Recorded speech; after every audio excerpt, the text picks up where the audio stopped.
Hello guys, আপনারা দেখছেন যে তারণপুর রোডের সাইডে সাবমার্সিবল বোরিং হলো কালকে, সেটা আজকে ওয়াশের কাজ চলছে। ওই ওয়াশের হচ্ছে মেশিন, এবং মেশিন সেটিং করার প্রস্তুতি চলছে।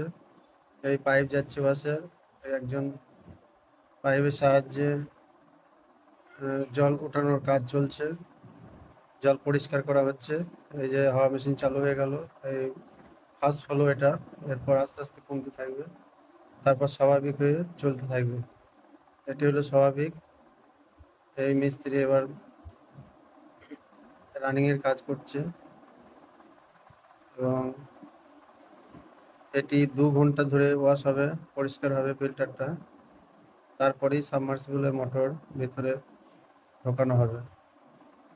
এই হলো রানিং ওয়াশ, এবং এই বোরিংটা খুব সুন্দর হয়েছে, সাপ্লাই খুব ভালো।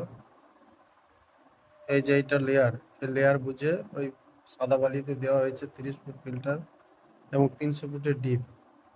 এদিকে রাজমিস্ত্রিরা সাইডে কাজ করছে। এই হচ্ছে হাওয়া মেশিন, পর্যালোচনা করছেন মিস্ত্রি, এবং ওয়াশের কাজ চলছে সঠিকভাবে। আপনারা ভিডিওটি দেখবেন এবং সাবস্ক্রাইব করবেন, তাহলে আমরা এই ধরনের ভিডিও ছাড়তে সহযোগিতা পাবো এবং উৎসাহ পাবো। তাই আপনাদের কাছে অনুরোধ, আপনারা সাবস্ক্রাইব করবেন। ধন্যবাদ।